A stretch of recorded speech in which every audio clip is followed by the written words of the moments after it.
유대인의 지혜서인 탈무드에 이런 글이 있습니다. 세상에서 가장 지혜로운 사람은 배우는 사람이고, 세상에서 가장 강한 사람은 자기 자신을 이기는 사람이고, 세상에서 가장 행복한 사람, 가장 부유한 사람은 감사하며 사는 사람이다 그랬습니다. 오늘은 맥주 감사 주일입니다. 반년 동안 베풀어 주신 그 은혜를 생각하면서 감사하는 그런 날입니다. 여러분 6개월을 한번 돌아보십시오. 참 많은 일들이 있었죠. 참 끝나지 않을 것 같은 그 코로나가 끝이 나고 마스크를 벗었습니다. 불과 벗은 지 몇 달 안 돼요, 여러분. 이 모양 저 모양 참 많은 일들이 있었죠. 기쁜 일도 있었고 슬픈 일도 있었고 즐거운 일도 있었고 아픈 일도 있었습니다. 괴롭고 힘들 때도 있었죠.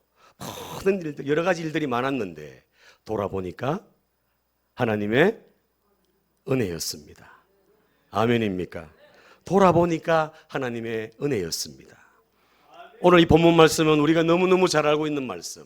다시 한번 같이 읽어볼까요? 시작.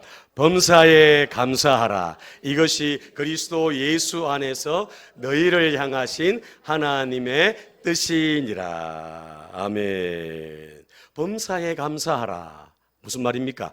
모든 일에 감사하라는 거죠. 좋은 일이 있을 때만 감사하는 게 아니고, 일이 잘 풀릴 때만 감사하는 게 아니라, 때로는 일이 안 풀릴 때도 있고 어려울 때도 있지만 그 모든 일에 감사하는 것이 범사에 감사하는 것입니다. 여러분, 범사에 감사하는 것이 누구의 뜻이라고요? 하나님의 뜻이라는 거예요. 하나님의 뜻. 우리는 하나님의 뜻이 뭡니까? 하나님의 뜻을 내가 이루기 원합니다. 이렇게 기도하면서 우리가 살잖아요. 가장 깊은, 가장 기본적이고 중요한 하나님의 뜻이 뭐라고요? 범사에 감사하는 거. 범사에 모든 일에 감사하는 겁니다. 여러분, 예전에 제가 즐겨 보던 개그 프로가 있었어요. 보신 분도 있을 텐데, 개그 콘서트 아시죠? 거기 보면 제가 아주 재미있게 봤던 코너가 있는데, 감사합니다. 코너 이름이 감사합니다예요. 세 사람의 남자가 이렇게 쫙 멋진 옷을 입고 나와가지고 이제 어떤 비트에, 박자에 맞춰가지고 리듬을 타면서 이렇게 합니다. 감사합니다. 감사합니다. 이거 하기 전에 세상에는 감사한 일들이 참 많습니다. 그 모든 일들에 진심으로 감사합니다. 이렇게 얘기를 하는 거예요. 이게 범사에 감사하는 거 아닙니까? 모든 일에 감사한다는 거죠. 그러면서 감사합니다. 감사합니다. 영어로 땡큐, 중국말 쎄쎄, 일본어로 아리가또라고 하지요. 이렇게 합니다. 그러면서 내용이 나오는 내용이 그 중에 참 재밌는 내용인데 한번 들어보십시오. 공무원 시험 6년째 도전, 볼 때마다 떨어져서 힘들었는데 아버지가 때려치래 감사합니다. 6년 동안 공무원 시험 친다고 애먹었는데 힘들었는데 아버지가 때려치라고 하니까 감사하다는 거예요. 시험만 보면 맨날 꼴찌해, 답안지도 밀렸어서 큰일 났는데 푼 것보다 잘 나왔네 감사합니다. 감사합니다. 참 이 내용을 보면 오늘 이 말씀에 제가 이 말씀을 묵상하다가 이게 생각이 나는 거죠. 이게 정말 떨어져도 또 밀렸었는데도 감사한 거예요. 이게 바로 범사에 감사하는 게 아닐까요? 공무원 시험 6번 떨어진 것 얼마나 참 슬픈 일이고 좌절된 일입니까? 세상에는 이런 것 때문에 삶을 포기하는 사람도 있는데 이런 어려움들을 아주 재미있는 개그로 풀어냈다는 거죠. 슬픔 가운데도 감사한 일이 무엇인가를 찾았다는 겁니다. 6번 떨어졌는데 아버지가 때려치라고 하니까 감사하다는 거예요. 시험 공부 열심히 한 학생이 답안지를 밀렸었다고 생각해 보세요, 여러분. 얼마나 허탈하고 절망스럽겠습니까? 그러나 나중에 보니까 푼 것보다 성적이 더 잘 나온 거예요. 우리는 모릅니다, 여러분. 어떤 일이 일어날지, 또 이 일을 통해서 하나님이 어떻게 펼쳐나가실지 우리는 잘 모른다는 거죠. 세상 모든 일에는 감사가 숨어 있다는 겁니다. 아무리 절망적인 일을 만나도 가만히 들여다보면 그곳에 감사할 일이 숨어 있습니다. 아무리 끝났다고 생각하고 좌절하고 있는 그 자리에 새로운 시작의 길이 열려지게 됩니다. 여러분, 사람의 끝은 하나님의 시작이라고 말하지 않습니까? 사람의 끝이 누구의 시작이라고요? 하나님의 시작이라는 겁니다. 제가 좋아하는 말씀 로마서 8장 28절 롬 828 같이 읽습니다. 시작. 우리가 알거니와 하나님을 사랑하는 자 곧 그의 뜻대로 부르심을 입은 자들에게는 모든 것이 합력하여 선을 이루느니라. 아멘. 사랑하는 여러분, 모든 것이 합력하여 뭘 이룬다고요? 선을 이룬다는 거예요. 어려운 일을 통해서, 아픔을 통해서, 고통을 통해서 그 순간에는 아프고 그 순간에는 좌절되었는데 시간이 지나 보니까 하나님께서 이렇게 하셨구나, 하나님이 이런 뜻이 있구나, 이걸 알게 된다는 거죠. 그래서 합력하여 선을 이룬다는 겁니다. 한번 따라합니다. 사람의 끝은 하나님의 시작이다. 그렇습니다. 사람의 끝이 하나님의 시작이라는 거죠. 실망과 좌절할 일에도 그 좌절 속에 감사가 있고 또 다른 시작이 있다는 겁니다. 역경이 지나면 뭐가 될까요? 여러분, 역경이 지나면 따라합니다. 경력이 된다. 뭐가 된다고요? 경력이 된다는 거예요. 역경이 지나고 나면 경력이 된다는 거죠. 하나님께서 우리의 삶 가운데 감사의 열매들을 풍성하게 베풀어 주신다는 겁니다. 여러분, 오늘 주신 말씀처럼 여러분, 범사에 감사하면, 모든 일에 감사하면 행복해진다는 거예요. 행복해서 감사한 것이 아니고 감사하면 행복해진다는 겁니다. 따라합니다. 감사가 행복의 문을 열어줍니다. 아멘. 행복의 문을 여는 게 뭐라고요? 감사라는 거예요. 감사. 행복해서 좋은 일이 있어서 감사하는 게 아니라, 물론 그때도 해야 되지만 감사하면 행복한 일들이 자꾸 생긴다는 거예요. 내 마음이 먼저 평안해집니다. 평안. 할렐루야. 감사하면 행복해진다는 겁니다. 하루를 시작을 감사로 하고 하루의 마침을 감사로 마감하는 저와 여러분 되시기를 바랍니다. 고도원이라는 사람이 아침 편지에 이런 글을 썼습니다. 이런 글. 행복을 선택하는 가장 좋은 방법은 지금 내게 주어진 것에 감사하는 것입니다. 내 손에 쥐어진 것이 작게 느껴질지라도 빈손으로 세상에 나와 지금의 작은 행복을 누릴 수 있음을 감사하고 또 감사하는 것입니다. 그리고 그 전에 앞서 하나님이 내게 베푸신 구원의 은혜를 기억하십시오.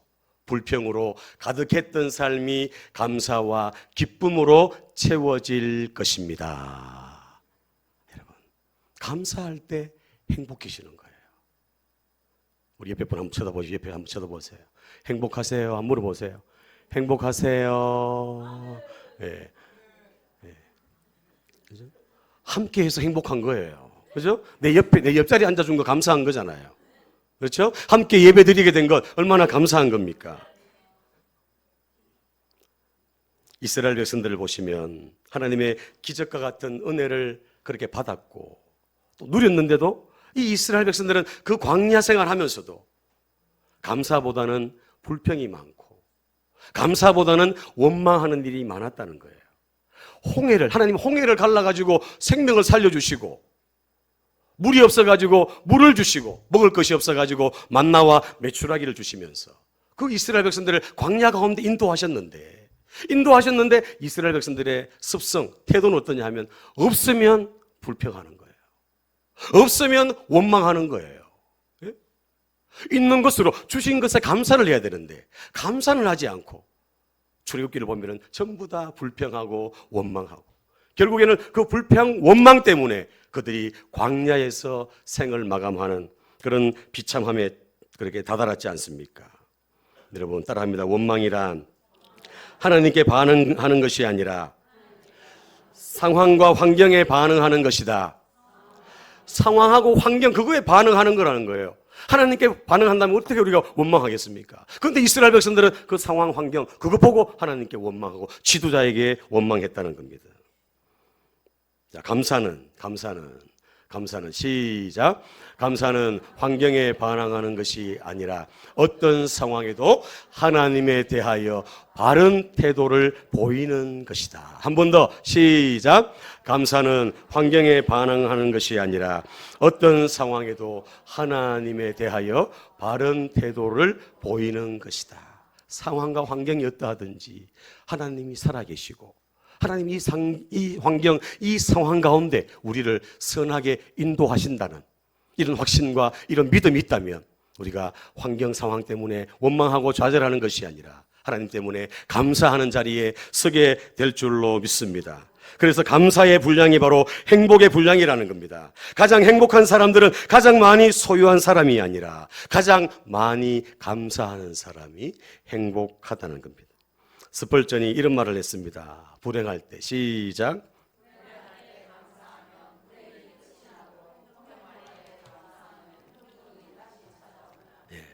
불행할 때 감사하면 불행이 끝이 난대요. 형통할 때 감사하면 어떻게 해요? 형통이 또 찾아오는 거예요. 그리스도인의 정체성을 얘기할 때, 그리스도인이 누구냐 얘기할 때, 그 그리스도인은 모든 상황에 감사하는 사람이다. 다시요. 그리스도인이 누구냐? 나는 누구냐? 내가 그리스도인인데 모든 상황에서 감사하는 사람이 그리스도인이다. 아멘. 어려운 일을 통해서도 하나님은 또 선을 이루어 가실 거니까. 병들고 아프고 고통스러운 이 일을 통해서도 하나님은 하나님의 뜻을, 선을 이루어 가실 거기 때문에. 할렐루야. 이런 믿음을 가지고 우리가 나아가야 될 줄로 압니다. 제임스 맥도날드라는 사람이 이런 말을 했습니다. 불평하기 좋아하는 사람들은 광야에서 인생을 보내게 된다. 불평할 때마다 광야는 1년씩 늘어난다. 이스라엘 백성들을 보고 얘기하는 거예요. 불평하기 좋아하는 사람은 광야에서 그냥 인생을 끝나게 되는 거예요. 불평할 때마다 광야에 1년씩 길어진다는 거. 따라합니다. 축복은 감사의 문으로 들어왔다가 불평의 문으로 나간다.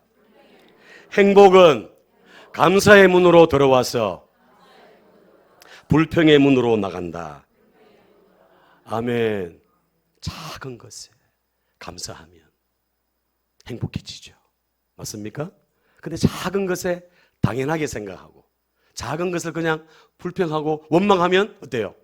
마음이 편치 않는 거예요. 불행이 찾아오는 겁니다, 여러분. 맞습니까?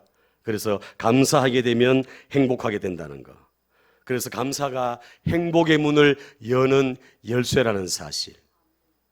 오늘 예배하는 저와 여러분들, 이 맥주 감사 주의를 통해 가지고 내가 지금 처한 환경, 또 내게 주어진 여러 가지 일들, 지금까지 도우신 하나님의 은혜, 이런 걸 생각하면서 감사하고 또 감사하고 감사함으로 남은 6개월을 또 승리의 삶을 살아가는 주인공들 되시기를 축복합니다.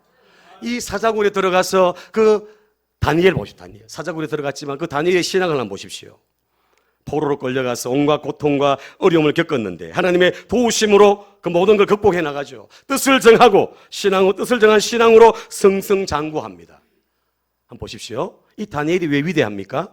나라가 몇 번 바뀝니다. 몇 번. 3번이 바뀌어 나라가 3번이 바뀌고 왕이 4번이나 바뀌는 그런 격변기를 겪었는데도 이 다니엘은 가장 중요한 자리에 딱 지키고 있는 거죠.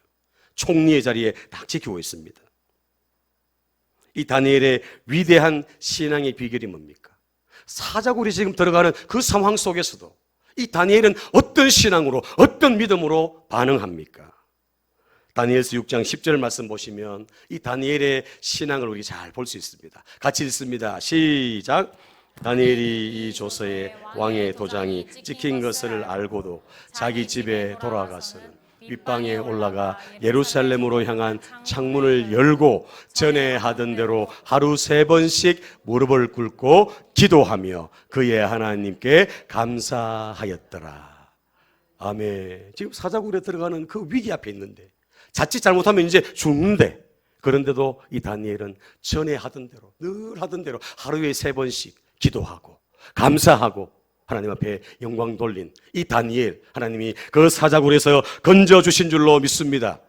범사에 감사하는 신앙 아닙니까?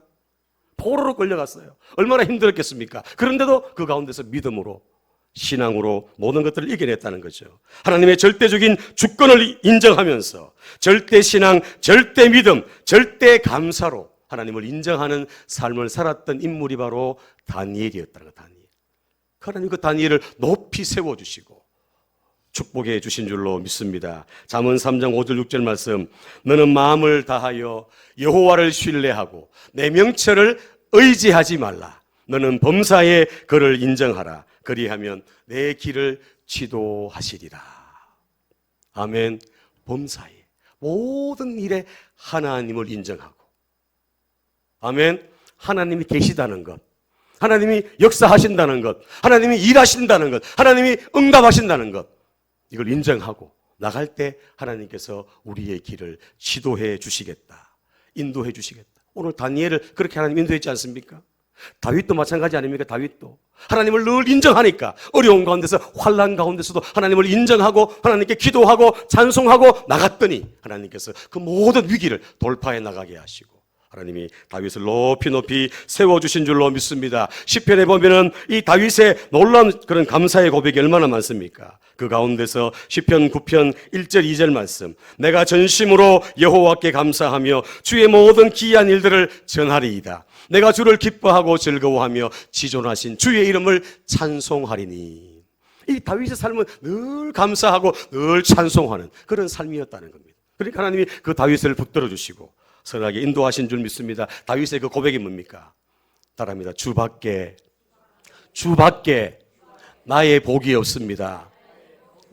주님밖에 없다는 거예요. 하나님밖에 없다는 거예요. 원수들의 그 칼날 앞에서도, 죽음의 그 순간 가운데서도 주님밖에 나의 복이 없습니다.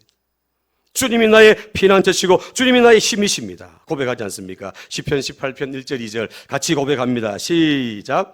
나의 힘이신 여호와여, 내가 주를 사랑하나이다. 여호와는 나의 반석이시요 나의 요새시요 나를 건지시는 이시요 나의 하나님이시요 내가 그 안에 피할 나의 바위시요 나의 방패시요 나의 구원의 뿌리시요 나의 산성이시로다. 아멘. 다윗의 그 삶을 한번 돌아보시면서 방금 이 고백을 한번 되새겨 보십시오. 얼마나 그 어려운 가운데, 힘든 가운데도 주님이 나의 힘이시라고, 주님이 나의 반석이시라고, 나의 요새시라고 고백하면서 감사하고 찬송하면서 모든 어려움들을 이겨낸 바로 범사에 감사하는 신앙인 줄로 믿습니다. 말할 수 없는 엄청난 환난과 고난을 겪고 난 후에 욥이 뭐라고 고백했습니까? 오늘 장로님도 기도하시면서 했습니다만, 이르되 내가 모태에서 알몸으로 나왔은즉 또한 알몸이 그리로 돌아갈지어라. 주시니도 여호와시고 거두시니도 여호와시니 여호와의 이름이 찬송을 받으실지니이다 하고 이 모든 일에 욥이 범죄하지 아니하고 하나님을 향하여 원망하지 아니하니라. 아멘. 어떻게 이런 일이 가능하겠습니까, 여러분?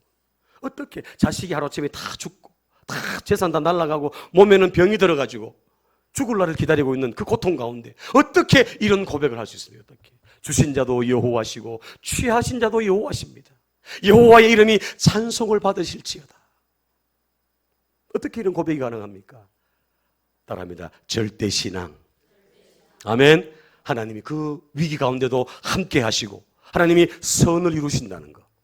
절대 신앙, 절대 믿음으로, 절대 감사로 욥이 또 다윗이, 다니엘이 이기고 승리한 줄로 믿습니다. 일평생 복음을 위해 생명 바쳐 헌신한 사도 바울 보십시오. 사도 바울이 얼마나 고난을 많이 겪었습니까? 고린도후서 11장 이하에 보면은 옥에 갇히고 매도 수도 없이 맞고 3번 파선하고 여러 번 죽을 뻔하고 40에 하나 감한 매를 5번 맞고 또 강의 위험, 강도의 위험, 동족과 이방인의 위험, 시내 광야 바다의 위험, 거지 형제의 위험, 수고하고 애쓰고 여러 번 자지 못하고 줄이고 목마르고 굶고 춥고 헐벗었다고 그렇게 고백하지 않습니까? 그러면서 이 사도 바울이 내가 약한 것을 자랑한다. 그러면서 하나님 기도했습니다. 하나님 나에 있는 육체의 가시를 좀 제거해달라고 그렇게 기도했습니다. 그런데도 하나님 뭐라고 응답을 주십니까? 고린도후서 12장 9절에 내 은혜가 네게 족하다. 이는 내 능력이 약한 데서 온전하여 짐이라. 그렇게 수없이 많은 고통과 어려움을 겪는 이 사도 바울이 절대 신앙과 절대 믿음과 절대 감사로 섰기 때문에 범사에 감사하는 신앙으로 나갔기 때문에 모든 어려움과 위기들을 극복해 나간 줄로 믿습니다. 더 놀라운 고백은 빌립보 4장 11절 12절입니다. 같이 읽습니다. 시작. 내가 궁핍함으로 말하는 것이 아니니라. 어떠한 형편이든지 나는 비천에 처할 줄도 알고 풍부에 처할 줄도 알아. 모든 일 곧 배부름과 배고픔과 풍부와 궁핍에도 처할 줄 아는 일체의 비결을 배웠노라. 자족하는 마음. 내게 지금 있는 삶, 이 삶 가운데 그냥 만족하는 그런 마음으로, 감사하는 마음으로 살아간다는 거죠. 누구를 바라보고요? 네? 하나님을 바라보고, 십자가를 바라보고, 그 부르심의 상을 향해서 이 사도 바울이 끝까지 달려간 줄로 믿습니다. 옥에 갇혀도 찬송하지 않습니까? 여러분, 어떻게 이런 일이 가능합니까? 여러분? 따라합니다. 상황에 초점 맞추지 말자. 우리가 절대 신앙, 절대 감사로 승리하려면 상황에 초점을 맞추면 안 되는 거죠.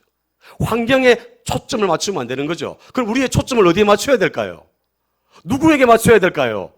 우리 눈에 보이지 않지만 하나님의 살아계심을 우리가 인정하고 하나님께 우리의 초점을 맞추고 십자가에 우리 초점을 맞출 때 우리가 이런 승리의 삶, 이런 감사의 삶으로 나아가게 될 줄로 믿습니다. 따라합니다. 진정한 감사는 환경과 상황에 관계없이 이루어질 때 빛을 발한다. 환경과 상황이 어떠하든 이거 자꾸 변하니까 환경과 상황은 바뀌잖아요. 변하잖아요. 그러나 변하지 않는 분이 누굽니까? 하나님이세요. 예수 그리스도는 어제나 오늘이나 내일이나 변치 않는데 우리를 끝까지 붙드시고 끝까지 사랑하시고 우리와 함께 하시는 줄로 믿습니다. 환난 가운데서도 함께 하신 줄 믿습니다. 그래서 사도 바울이 에베소 5장 20절 말씀에 이렇게 또 고백합니다. 범사에 우리 주 예수 그리스도의 이름으로 항상 아버지께 감사하며. 범사에 항상, 같은 말입니다. 같은 말. 범사에 모든 일에 보십시오. 모든 일에 그리고 항상 예수님 때문에 하나님 아버지께 감사한다는 거예요. 골로새 2장 7절 말씀 같이 읽습니다. 시작. 그 안에 뿌리를 박으며 세움을 받아 교훈을 받은 대로 믿음에 굳게 서서 감사함을 넘치게 하라. 어디 안에 뿌리를 박아라? 어디 안에? 그 안에. 그가 누구예요? 예수 그리스도 안에. 아멘. 예수 그리스도 안에 뿌리를 박으며 세움을 받아 교훈을 받은 대로 어디에 굳게 서서? 믿음에 굳게 서서 감사함을 넘치게 하라. 따라합니다. 감사함을 넘치게 하라. 하나님 주신 것, 하나님 이미 주신 것, 이미 나한테 있는 것, 또 때로는 없어도 힘들고 어려워도 그 가운데서도 감사의 거리를 찾아가지고 가장 중요한 가장 큰 감사가 뭐예요? 여러분, 가장 큰 감사가 어떤 거에 감사죠? 나를 구원하신 거예요. 아멘입니까? 나를 구원하신 거 그거 하나만으로도 우리가 평생 감사해도 모자라지 않습니까? 감사함을 넘치게 하는 저와 여러분, 그래서 여러분 믿음에 굳게 서서 예수 그리스도 안에서, 따라합니다. 예수 그리스도 안에서 믿음에 굳게 서서 감사함을 넘치게 하라. 예수 그리스도 안에 굳게 서야지. 믿음으로 굳게 서서 감사할 수 있는 거예요. 그래서 따라합니다. 감사는 믿음의 열매다. 감사는 믿음의 열매, 믿음의 열매. 믿음에 굳게 서서 그 안에서, 예수 그리스도 안에서 우리가 모든 일에 감사함으로, 감사함을 넘치게 하는 저와 여러분 되시기를 축복합니다. 말씀을 마치려고 합니다. 하나님의 살아계심을 믿습니까? 하나님의 통치를 신뢰하십니까? 하나님의 선하심을 의지하십니까? 그러면 절대신앙, 따라하면 절대신앙, 절대 믿음, 절대 감사로 서자. 하나님을 정말 신뢰한다면, 어려운 가운데도 환난 가운데도 정말 신뢰한다면 절대 신앙, 절대 믿음, 절대 감사로 설 수 있는 저와 여러분 되시기를 바랍니다. 지난 금요일 날 우리 김강호 집사님이 급하게 전화가 왔어요. 일하다가 지게차에 손이 그렇게 끼어서 오른쪽 검지 손가락이 그렇게 다쳤다고. 첫째 마디가 부러지고 둘째 마디 금이 가고 또 신경이 파열됐다고. 그래서 응급 조치를 하고 이제 집에 와서 짐 챙겨서 이제 병원에 입원하러 간다고 전화가 왔어요. 그래서 제가 모시고 가려고 그랬더니 운전할 수 있다 그랬어요. 교회 오셔가지고 이제 기도 받고 이제 병원에 입원했습니다. 이 집사님이 그런 얘기 하는 겁니다. 정말 크게 다칠 수 있었는데 이 손가락 오른쪽 검지 손가락 요 두 마디 다치게 된 거 정말 다행이고 감사하다고. 손가락 전체 다칠 수도 있고 절단될 수도 있었는데 그렇게 되지 않은 거 감사하다고. 그리고 뭐라 그런지 아세요? 일주일 이제 병원에 가야 되는데 하나님 일주일 휴가 주셨다고. 얼마나 열심히 사시는 분입니까? 일하고 토요일 날은 또 산에 올라가고 주일 날 또 교회 와서 얼마나 충성 이런 분인데 하나님이 휴가 줬다는 휴가. 할렐루야. 이게 바로 범사에 감사고 절대 감사고 절대 신앙인 줄로 믿습니다. 우리 신앙의 여정 속에 아프고 병들고 사고 날 수도 있고 부도날 수도 있습니다. 어려움과 환난이 찾아올 수도 있습니다. 그러나 여전히 하나님이 함께 하신다는 사실, 하나님이 도우시고 인도하신다는 사실, 절대 신앙으로 절대 믿음으로 설 수 있기를 예수님 이름으로 축복합니다. 하나님이 잘 아십니다. 하나님이 가장 선하게 우리의 삶을 인도해 가십니다. 우리 로마서 8장 28절을 다시 읽겠습니다. 다시 시작. 우리가 알거니와 하나님을 사랑하는 자 곧 그의 뜻대로 부르심을 입은 자들에게는 모든 것이 합력하여 선을 이루느니라. 아멘. 아멘. 하나님의 일하심을 바라보며 하나님께서 선하게 인도하심을 믿고 감사하는 저와 여러분 되시기를 축복합니다. 내가 오늘 이 자리에 있는 것이 하나님의 은혜입니다. 모든 것이 은혜입니다. 이 은혜에 반응하는 것이 바로 감사입니다. 모든 것이 은혜이고 모든 것에 감사하다고. 행복의 문을 여는 열쇠는 다른 것이 아니라 감사라는 사실, 감사할 때 행복의 문이 열린다는 사실을 기억하고 하나님 앞에 절대 신앙, 절대 감사로 범사에 감사하는 저와 여러분 되시기를 축복합니다. 마지막으로 얼마 전에 제가 예전에 한번 소개한 적이 있는데 지구촌 교회 원로 목사인 이동원 목사님이 둘째 아들을 먼저 이제 암으로 이제 하늘나라로 보냈는데 이분이 천국 환송 예배 때, 화관 예배 때 10가지 감사를 낭독한 것이 있습니다. 이것을 읽고 제가 마무리하려고 합니다. 얼마나 참 세계 교회에 한국 교회에 영향을 미쳤던 분입니까? 그 아들, 둘째 아들이 미국에서 그렇게 암으로 투병하다가 먼저 하늘나라 갔습니다. 천국 환송 예배 때 이렇게 10가지 감사를 했습니다. 잘 들어보십시오. 첫 번째, 아들이 암에서 해방되어 감사합니다. 두 번째, 아들이 하나님의 영광의 나라에 입성할 수 있어 감사합니다. 세 번째, 유머가 있던 아들로 인해 부부가 기쁨을 누리게 해주셔서 감사합니다. 네 번째, 한순간도 불평 없던 그의 아내와 손자를 남겨주셔서 감사합니다. 다섯 번째, 어려서부터 게임을 좋아하더니 게임 회사 변호사가 된 것도 감사합니다. 여섯 번째, 아들의 고통을 통해 예수님을 내어주신 하늘 아버지의 고통을 알게 해주셔서 감사합니다. 일곱 번째, 수많은 암 환자들과 연대할 수 있어서 감사합니다. 여덟 번째, 자식을 잃은 수많은 분들의 마음을 알 수 있어 감사합니다. 아홉 번째, 전 세계 수많은 중보 기도자들과 함께 할 수 있어서 감사합니다. 열 번째, 아들이 간 천국을 더 가까이 소망할 수 있어 감사합니다. 여러분, 이 목사님의 이런 감사의 고백이 절대 신앙, 절대 믿음, 절대 감사인 줄로 믿습니다. 오늘 이 맥주 감사주의를 맞이해서 잃어버렸던 감사를 다시 회복하시고 감사로 열매 맺고 또 풍성하게 살아가시고 행복하게 살아가는 저와 여러분들 다 되시기를 예수님 이름으로 축원합니다.